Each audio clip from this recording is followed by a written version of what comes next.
right, ladies and gentlemen, welcome to another very special episode of Big Time Hoops, the podcast, and another big timer. And I can honestly say, probably very safely, I'm not the smartest one in the room tonight, because our guest tonight, as you can tell by the shirt, attends Harvard University, but from Biddeford, Maine, and a standout from the class of 2019. We got Gracie Martin joining us tonight.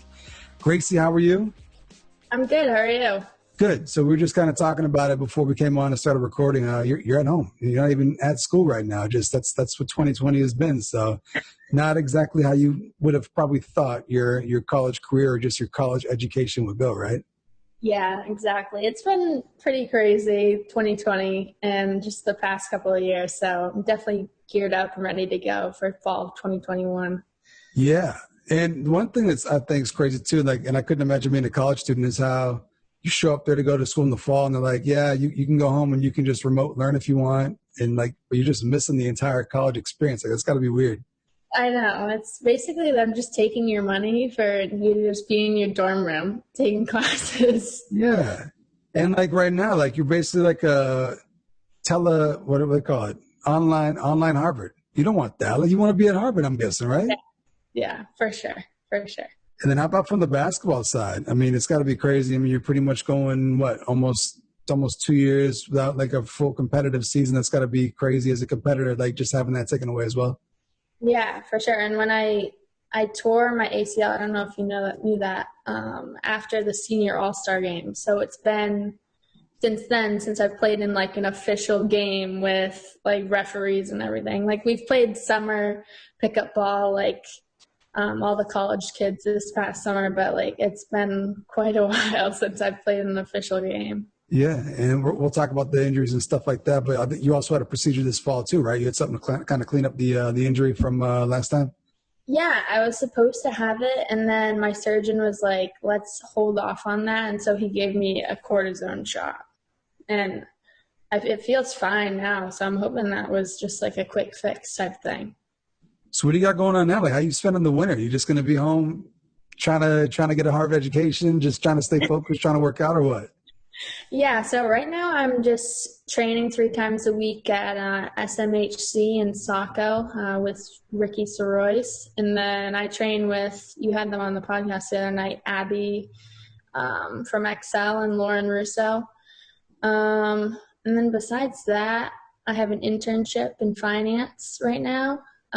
So just getting some experience before college. But yeah, things are going pretty well. All right, as good as it can be, right? Yeah. 2020, it's as good as it can be.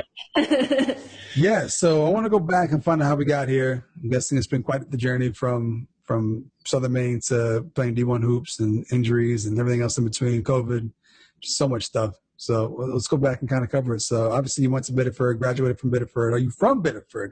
And if you are, you'd be the first Biddeford grad that we have on the podcast. So that's big time. I am from Biddeford, born and raised.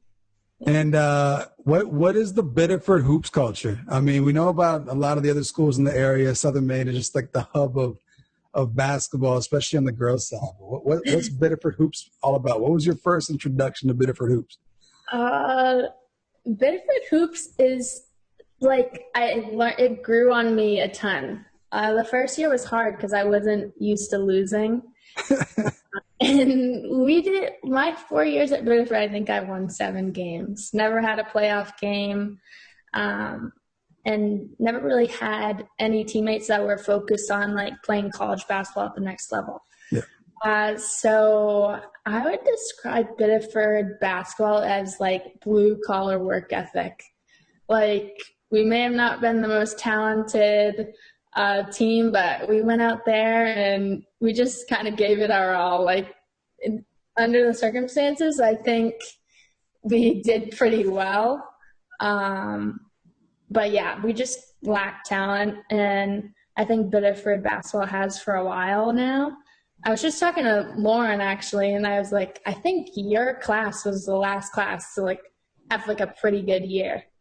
And I don't even know when she graduated. Yeah, I did a little bit of research today, so I went back and just tried to look at playoff games and stuff like that. And I was like, wait, there's not a single playoff game during this time. Yeah, so it was. But I'm glad you brought it up first because I didn't want to bring it up.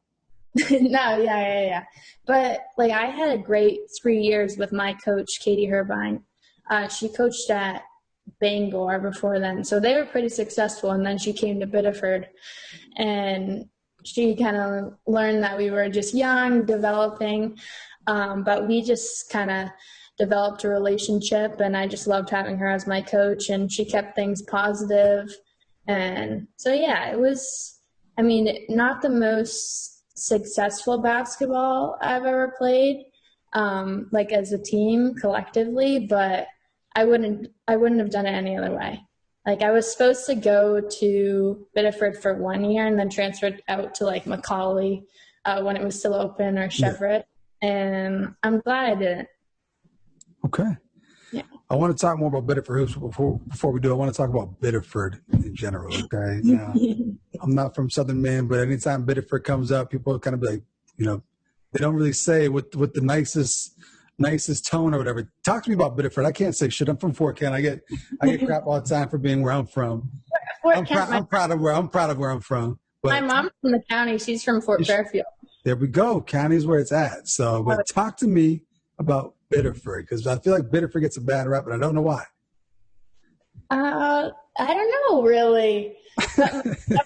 My dad went to Biddeford, and he said it's always been like that. But I think I think it's just like past years, because I mean our school got renovated. Like we have a nice school, and we have a nice like education system. So I don't really know why we get such a bad rep. Like it's just like the one thing that I describe it as is just blue collar. It kind of reminds me of the county, because we go up to the county like for Christmas. Like my grandma lives in Presque Isle, and it's just like a bunch of hardworking people that kind of get slept on. I feel like, It's true. Yeah, that's all right. It gives you a little chip on your shoulder. It's all right.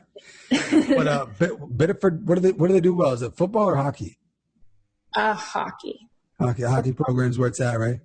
Yeah. I think we went down to Class B recently, but my senior year, like sophomore through senior year, we were pretty good at hockey.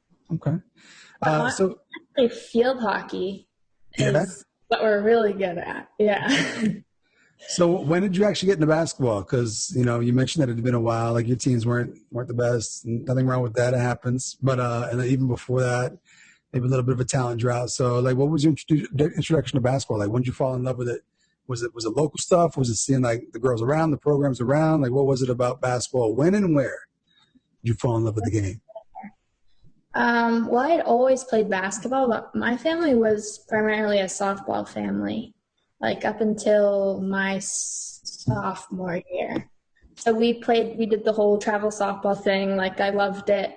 But then we won states at Biddeford for softball. And then that year I had to make a decision, like whether to play Firecrackers or continue on with softball. And I loved basketball so much. Like it's just like very my style. Like I love softball too, but it was kind of like slower pace. But yeah, I broke my dad's heart, but I chose basketball. But I don't really. I just like have always had a passion for basketball. Like I love the sport. What position did you play in softball? I played shortstop. And you're a little bit taller, right? I mean, you got some decent size. Aren't you a little big to be a shortstop? Yeah, yeah. But I was like long, so I could just like eat every ground ball up because I'm just like lengthy. Yeah. So it kind of worked out. My sister played third. She was a senior. Okay. When we won state, so it was pretty cool. So at least you had some team success in one sport, right? I mean, basketball might not have been that good. Sure. And I played volleyball too, and we were pretty good. Yeah, and I want to get into that too. I want to talk to you about that as well. But so you mentioned the Firecrackers. So obviously, the high school, the Biddeford team might not have been the best, but you had some stacked Firecracker teams, right? So when did you get involved with the Firecracker program? My sophomore summer. So after my sophomore year. Did you play with anybody else before that, or was that pretty much like your first dive into AAU ball? I was kind of like all over the place. I think my first AAU program was like AOB, which is like out of Sanford. Yep. Then I played some Biddeford like AAU team, then like a bunch of softball players played basketball, and then I played Blue Wave, and then I played Firecrackers. So what was it about? What was it about the Firecrackers? Why ultimately there? It was just like the top-notch talent in the state and exposure. That's really what it came down to. Like, I feel like they, at the time, were the program that if you wanted to play at the next level, you played for the Firecrackers. But yeah, obviously had some talented teammates, right? So like we know about the class of 2019, and we'll get into it a little bit later, like just the girls you graduated with. But who are some of the girls you play with? my first year, I played on the younger team since I was just like joining in. So I played with Brooke Obar, Camille Clement, Katie Whitmore, Mackenzie Olette, Jules Colby. What am I missing? Paige Cody.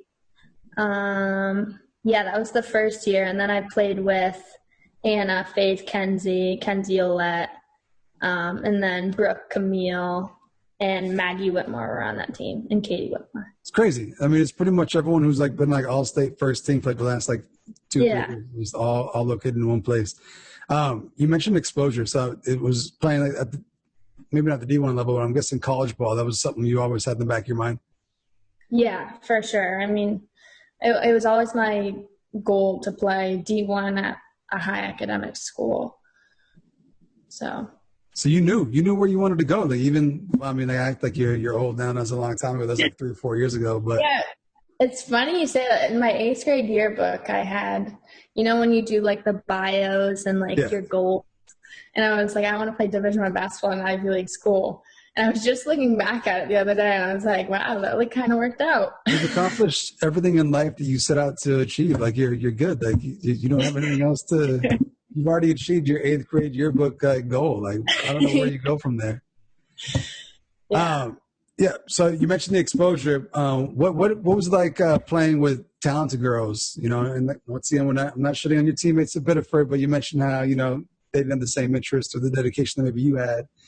What was it like being surrounded by a bunch of talent and just playing with a bunch of talented girls?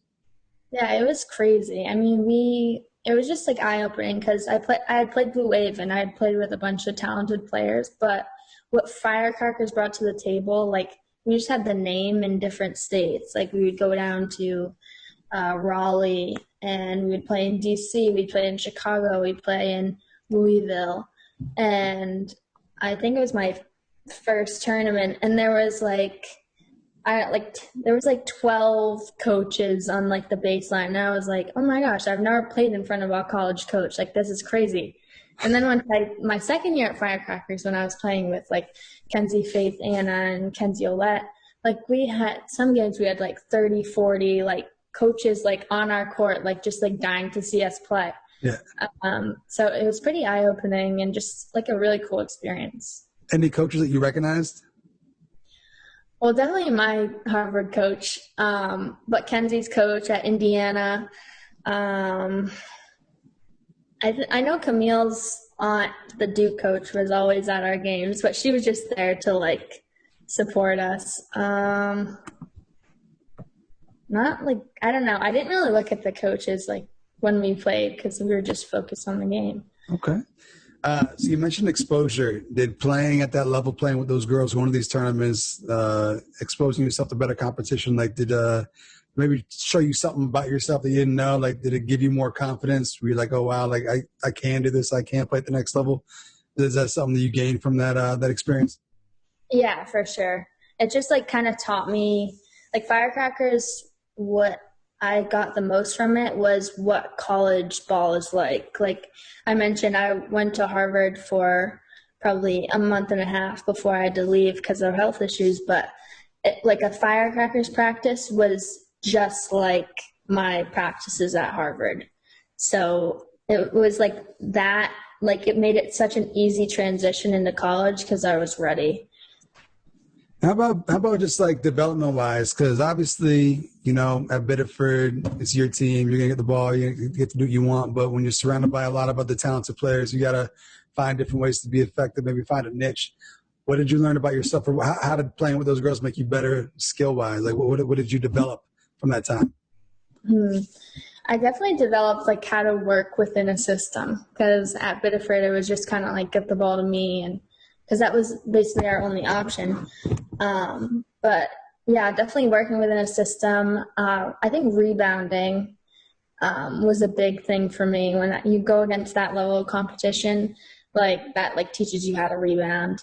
And yeah, I just got reps up with like girls who are going to play at the next level, and like that just like automatically gets you better. So. And I'm guessing those practices, like the firecracker practices, are probably like some of the most intense basketball that you were exposed to, right? Oh, yeah. I'm guessing like you guys went at it, probably, right? It was almost like before practice, it was like scary because like not scary, but like you had to get in the zone like and focus because we just ran like so much. Like when we went into those tournaments, I was like the best, like in the best shape of my life, like the most conditioned team probably there. Yeah.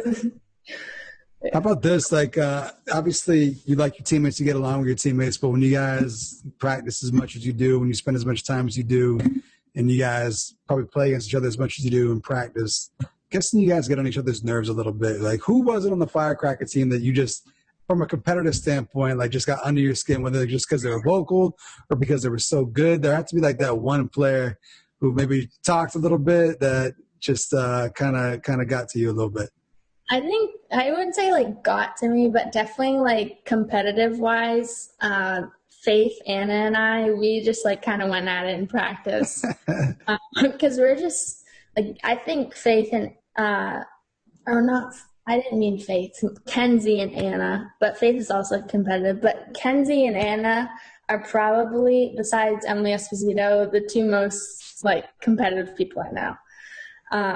So yeah, it got competitive at practice, but like at the end of the day, it was like, okay, that's just basketball. Like we're friends. So that's the difference between guys and girls. Girls will go at it, be competitive, and be cool afterwards. But guys will be divas and sensitive and let it carry off the court. But right. So great experience with the Firecrackers. I want to talk a little bit more about Biddeford hoops for a little bit. So obviously not as much success. You mentioned how many games did you think you won over the course of 4 years? I think we won 7 or 8. Yeah, so that can be very, very rough. And a lot of the players that I've had on here, they've been great players on great teams, so they've had success. But being a great player on a not so great team, there's a lot of stress that comes with that, right? And it kind of tests your mental standpoint. You got to deal with things they don't have to deal with. What was it like? What's it like kind of not going into games? I'm not thinking you went into games thinking you're going to lose, but just knowing that all the attention was going to be on you, that you were going to be outmanned in terms of overall talent. Like, did that kind of take its toll on you? I would say early on, like my freshman, sophomore year, when I was kind of less mature, it definitely got in my head. Yeah. But like my junior, senior year, basically my mentality, like going into a game was simply like, I'm going to get face guarded or double teamed. And in order for us to have a chance to win, I'm going to have to score 30 plus points. It's like, that's what it came down to. So. But also just having that mentality and knowing you're going to have to do that. I'm also developed you as a player too, right? You probably have to find different ways to get open, different ways to score, find ways to make your teammates somewhat effective. So I'm guessing even though it was a struggle in terms of the attention you got, ultimately helped in your development as a player, right? Oh, totally. Like when it definitely translated to AAU, the whole mental piece. Like when we were in intense situations, or like I was like mentally prepared because I just had all that pressure on me in high school. And I wouldn't call it really pressure. It was just, I don't know. It's like a lot when you don't have a bunch of support around you. Right. You mentioned volleyball, so you play volleyball as well. And a lot of the players I've had on here, the ones that were standouts, such as yourself, like they just play one sport. But you played softball, got a state championship, played volleyball. How did playing more than one sport help you develop as an overall athlete? How did playing volleyball contribute to you becoming a great basketball player? Yeah, sure. I think volleyball just gave me like a mental break from basketball. And it's just such a fun sport. And we had some success at Biddeford. I mean, we never made it to states, but we always had good seasons. We were competitive.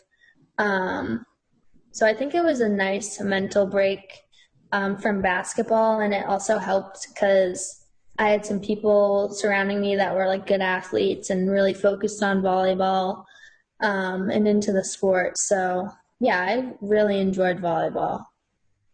What would you say to kids out there? Because believe it or not, there are kids who actually watch this and they'll let me know, like, oh man, like that was really cool hearing her story, hearing that person's story. So what advice would you give to kids who maybe are thinking, I'm just going to stay and focus on one thing, focus on one sport, just play basketball? What would you say to them about how good it can be to play more than one sport? I would say first, don't play one sport. Like so many people I know in at the college level for like just college hoops in general get burnt out so easily if they've only played one sport all the way up until college. And it's just proven that three sport athletes are like just their athleticism develops so much more than people who just play one sport. So I think life's too short. Like I couldn't focus just on one sport. Like I'm too competitive. But yeah, I would just really push the 2 or 3 sport athletes until you want to like specialize in your sport like I did after my freshman year. Absolutely. And hey, more opportunities to win a state championship, right? Doesn't need to Yeah, be for sure. Yeah. basketball. You can get with softball, maybe in volleyball, right? Yeah. So you mentioned you got hurt after the senior all-star game. Well, which one was it, the McDonald's game or which game? It was just the class, I think, or Southern Maine Class A/AA. So many all-star games. So many I know. I don't even keep track. But yeah, I remember it.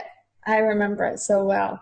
But so basically I just won the jump ball and I was going down the court and I went into the middle of the paint, in the middle of the paint and caught the ball and went down to jump stop, like right in front of Kenzie Holmes. And my knee just gave out. And I was like, oh my gosh. Cause my dad and my sister both tore their left ACL. And so I was like, please don't be this. And it was. So what does it feel like? I mean, we hear it all the time, like, oh, this person tore an ACL, they tore an ACL. What does it actually feel like to tear an ACL? A lot of people like hear like a pop or a crack. I didn't. I just like my knee, like it completely like gave out on me. Like I couldn't even, like, I don't know. I can't describe it, but I like know the feeling like it was yesterday. Is it painful or you just lose feeling, like you just lose control? Yeah, you lose control. It didn't hurt me, but I was like just so like in shock because I like knew that it was probably that I was like, oh my gosh. And like I was just crying because I was like, I know this is like serious, but it didn't hurt me. But it's a lot of people like say it hurts, but it's different for everyone. So luckily for you, you made your college decision before that. That would have sucked to get hurt, like while still trying to go through the process. But you mentioned early on in 8th grade, you wanted to play basketball at an Ivy League school. So how did it come down to Harvard? What was the recruiting process like? I like hearing these stories because I didn't have a big recruiting. Yeah, sure. I picked where I wanted to win, and I went there. But what's it like to be recruited? What's your story? So it was like kind of overwhelming at first, like not just like you're in your junior year, September 1st, like your like coaches are allowed to contact you or whatever. And like that day, I remember I was lifeguarding at the beach and I like had to take so many breaks because coaches were calling me. And I was like, oh wow, this is like actually going to be a busy time. So like junior year was a lot. But so at first I was like, anyone who contacted me, I'd be like, yeah, sure. Like, I'd love to get to know more about your school, your program, blah, blah, blah. And then it came down to like, okay, I need to just narrow down my options. And it probably for me, it came down to Columbia, BU, Northeastern, and Harvard. And then I looked at like Penn a little bit, but that's too far for me. So yeah, and then Columbia, I was like, yeah, that's like too far. And like Harvard had offered me after Columbia, so that's kind of like what like gave Columbia the boot out of my like top. Yeah. Uh, and so then I just looked at BU, Northeastern, Harvard, and at Harvard, I don't know, it just felt different. I got that feeling on campus, and like when I was at their games and with the girls on the team, like I just loved it, and it was a great fit. I'm getting the feeling that you're super polite, and whenever coaches first started calling you, like you were just like polite to everyone, like, yeah, sure, like I would like to hear more, please send me more. Like Yeah, it's like yeah. you said no to nobody in the beginning, right? Yeah, because I was like basically wide open because I was all new to recruiting. Like Anna, Faith, and Kenzie had like offers in like eighth grade freshman year, and I was like all new to this. So I was like, yeah, like sure, I'd love to get to know your school. um, but yeah, it ended up working out. But it was definitely stressful at times. I won't lie. Like it was such a huge relief when I committed. I'm guessing too, just having some friends that went through it as well, just people you can lean on, people you could ask for advice, like that definitely helps. I'm guessing. Yeah, yeah, for sure. Definitely having teammates. Although we didn't really talk about it together. It was kind of like a private thing, but like it was kind of like when we came together at practice, it was kind of just a de-stress from all that. And it was like, okay, we're together. We want to win games. Like that's the point of all this. So I'm guessing for most freshmen or going into their freshman year, they go hard that summer, right? They want to show up to campus and show that they belong and make an impact. You coming off an ACL injury, like what was your summer like leading up to actually getting to school? Yeah, that summer was it definitely was a fun summer. Like I had an enjoyable summer, but definitely the knee held me back. Like I wasn't cleared to play. I was just grinding in rehab. But that was like pretty much it. I couldn't play basketball. I could only like shoot around. So I was pretty limited when I got to Harvard. And I hadn't even been cleared before I left. So I think it all worked out that year, like me taking the year off just so I would be healthy once I came back.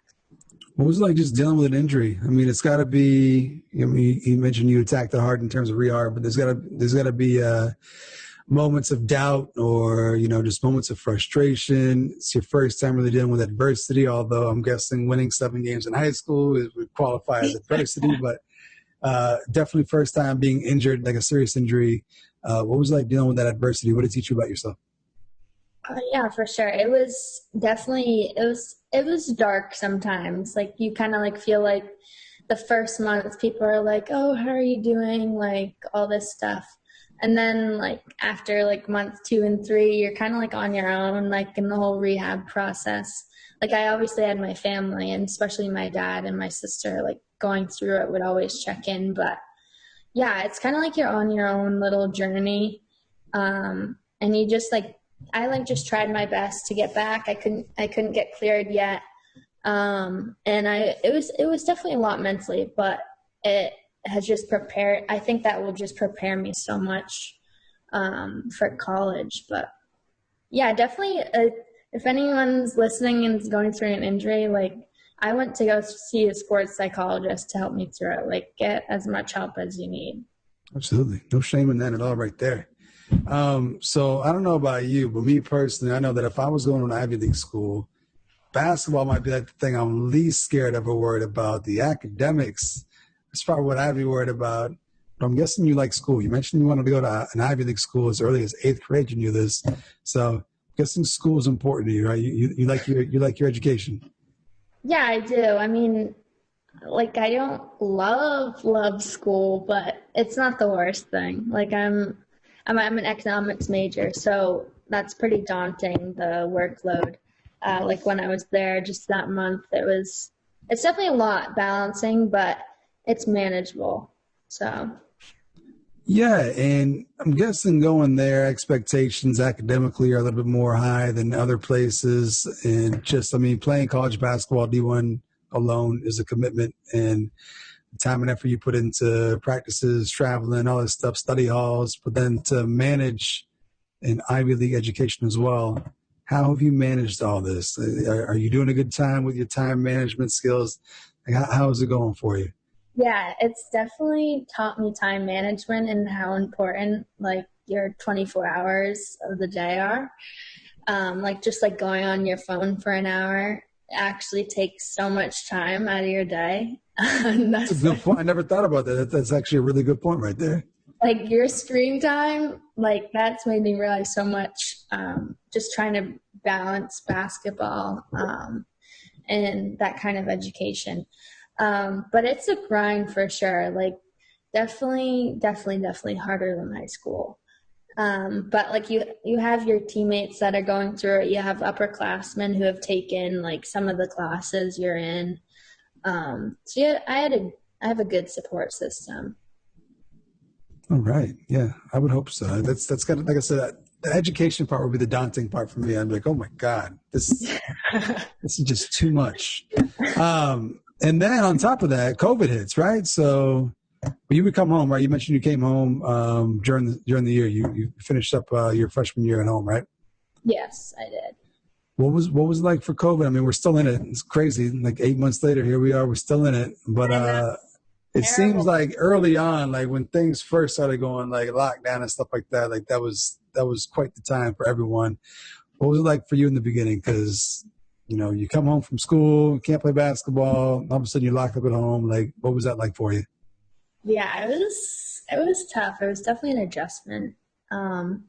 Just being home all the time, especially from a training and just workout perspective, because when COVID hit, it was like March, so it was still cold out. So when gyms are closed, you can't really shoot around outside. That's not very productive. But yeah, my sister and we got the basement gym rolling. Nice. We're pretty limited in exercise equipment, but we made it work. Then I just did some ball handling and just tried to, I don't know, do you feel like every day of like those like March, April, like every day felt the same? Like just and then you looked up and like 4 months went by like that. But it's like, oh my gosh. Yeah, it was crazy. We're still here. Yeah. Did you pick up any hobbies? What'd you do to pass the time? I feel like everyone like picked up something new. I got really into investing. Oh. So when the stock market crashed, so that like took up a lot of my time. I just did a bunch of reading, listening to podcasts, and now I'm like really into it. So that was like one of the positives from Corona. So you must have been excited to go back. Like you must have been ready for school. Like you having learned some and done some real world stuff. You were probably like just pumped up to get back into it this semester. Yeah, because I had an internship when Corona hit in finance, and then I was doing investing, and I was like, oh my gosh, I cannot wait to like go back to school. Like I feel like so much more prepared than I did before. And then our coach was like, yeah, you like probably shouldn't come back because you won't be able to do anything. So yeah, here we are again. So did you actually get down there at all for a little bit? Were you on campus for a little bit? No, I wasn't this year. So yeah, so we talked about this too. Like before we came on, started recording. It's been a while since you played like in a competitive game. Oh yeah. But I've definitely skills-wise have developed a lot. Like I feel so much better as a basketball player than I did before I tore my ACL. Now you just need a game to play. That's all you need. You just need 9 of the girls in a court and a ref and a ball and good to go. Did you play pickup all this summer? I saw, I think it was the Thunder program, invited a bunch of girls, like former players, to come and hoop. Were you in that game? Yeah, I'm involved in the Thunder program. I coach a little there, and I'm tight with Abby. And I wanted to like get some pickup going, so I texted like 30 girls like that I knew that were like hoopers or either played in college, and we got a like really good pickup like night going. It was like every Thursday night, I think. But yeah, so I was like, oh my gosh, basketball, like I can finally play against like my old teammates and just like girls that are talented, and it was great. I loved it. That's the one thing I don't understand. I've talked to a couple of girls about it. Like, why is there not like a league down in the summertime or at least pickup? Because look at how many talented girls we have, and like a lot of them are concentrated down there in southern Maine, and you all play college ball, and you need a place to run in the summertime. Like, how come you girls don't get together and just find a place, like get a league going, get a run going? How come there's nothing? I don't understand. That's the plan for the summer if Corona permits. I've been talking to Abby about it. But I think one of the challenges is that the Ivy League we don't have any summer requirements, but some of the girls that play in college are on campus. They have summer session for a month, either in June or July. But yeah, we're looking into getting like an actual league going this summer. That'd be great. I got to talk to Abby because he had some ideas. I got some ideas. We had him on a couple weeks ago. We got a little relationship going, so maybe something will come out of it. You mentioned you play pickup with some of your former Nemesis's teammates. Did you play? Were you in the game against the younger girls, like the girls that are in high school right now? Yeah. I was. What can you say about the current crop of talent? Like, how's Maine basketball looking? We know the class of 2019. You, Anna, McKenzie, Faith, Bailey Donovan. Who else is in there? Delaney Haynes. Stacked. So obviously. Yeah, my class is pretty stacked. Like I'm there, but the young talent coming up is just so exciting. Like when I was listening to your podcast of the girls draft, I was like, oh my gosh, there is so many good players in this state that are just like slept on. But yeah, they're like Sarah Talon, Jess Dow, Elise McNair, Addison Sulikowski. Who else do I play with? I play with JC, Sloan Ginneman.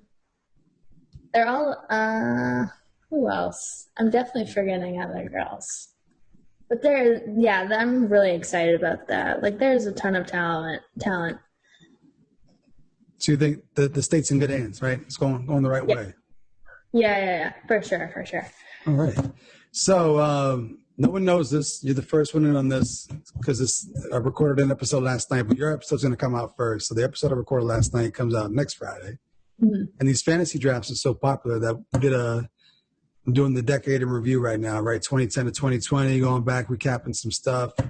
So I had Lon Berthume, Mike G from Scarborough, Bill Goodman, and Nate Peltier, right? Had them on last night. We had a fantasy draft. Class A, AA girls, 2010 to 2020 was the draft pool. And your name may or may not have been called in that draft. I'm not going to say for sure. But I want to know if you were a team captain and you could pick 5 girls from that era, which is a stacked era, by the way, 2010 to 2020, who were the 5 girls you would draft? Okay. I would draft Anna DeWolf, Kenzie Holmes, Jemima. Can I include myself? Yeah, go for it. Yeah, absolutely. Myself. Okay. And I think Jules Colby. Okay. Excellent picks right there. And you mentioned Jemima, and that's someone else, right, who's just the potential is limitless with her, right? I've seen her play a lot this summer. Have you been around her at all? Yeah, I was training with her 2 hours ago, actually. So we were playing one-on-one, getting some reps up, and she's just not human, honestly. Like she is so athletic. And she's even developed her 3-point game. I know Lauren and her have been just repping that out. So it's like, I used to be able to play off of her because I'm like, okay, shoot, like, do it. And then now I sagged off her today and she like hit 2 in my face. And I was like, okay, now I have to guard you and like hope to not get broken. No, like I've seen clips of her like all summer long, and just like the athleticism is next level, and the fact that she's developing a jump shot is scary. Yeah. And someone else who's going to be in your area, right? She's going to be down there in Boston at Northeastern, and you got Emily Esposito down there at BU. So there's a bunch of Maine. Camille's going to be down there, right? It's like a nice little Maine connection in that Boston area. Yeah, it'll be great. I'm excited to play them. I have a couple more questions before we get up out of here. So obviously you're a couple years removed from high school. Whenever you go back and you play with some of these girls still in high school, do you feel like the old person yet? Do you feel old yet? That's a tough question, honestly. Like when I'm playing with like the seniors and juniors, no, because I like know them, like Sarah Talon, and that whole crew. So I don't feel old with them, like not quite. But then when I'm like playing in like a pickup game or just like scrimmaging or coaching, like some girls that are like gonna be freshmen, I'm like, wow, like I'm pretty old. Like, Old age will get you fast. Yeah, come out of nowhere. You mentioned too how like the plan originally at Biddeford was to go there for a year and then maybe go to a different school. And we see it all the time now in the NBA. People just jumping ship, jumping from team to team for the best situation. They go there to go play with who they want to play with. If you could go back now, right? Only a couple years removed, but let's say for your senior year, you could sign as a free agent at any other school in the area, right? And there were some really good teams. The really teams were really, really good.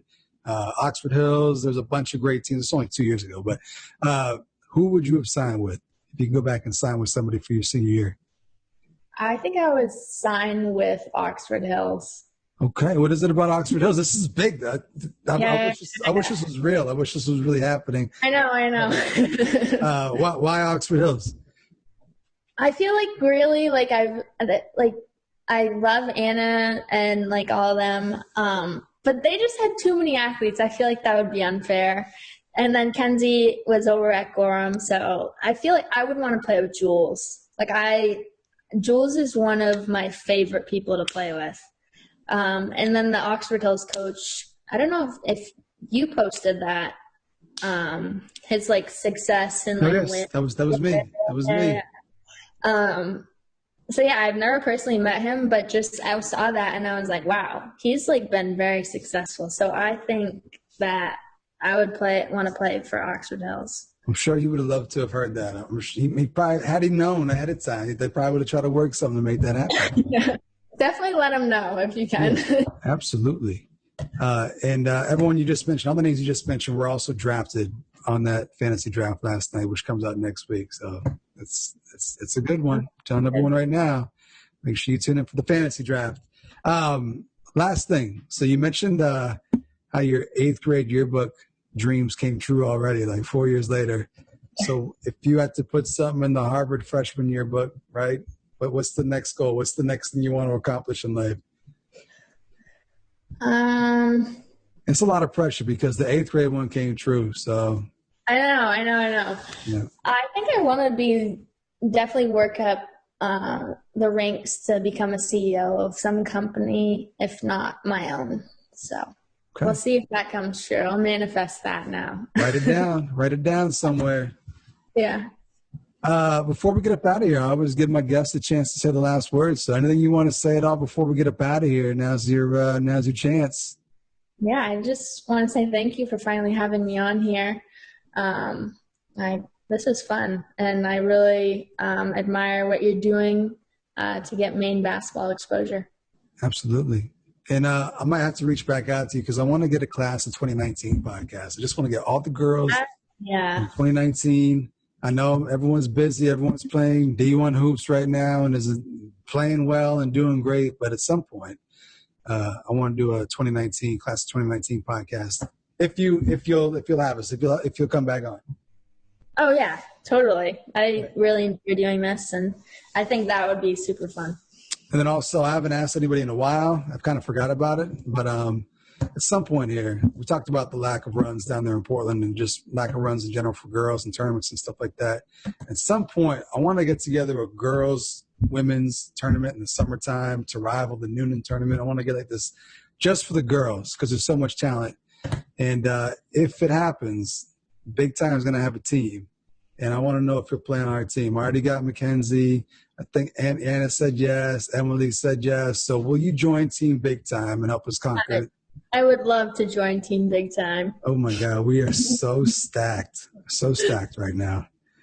That's going to do it. That's all the time we got for tonight's episode of Big Time Hoop. Shout out to Gracie for coming through. Finally coming through. I know she's a busy girl, but she made it happen. So thank you.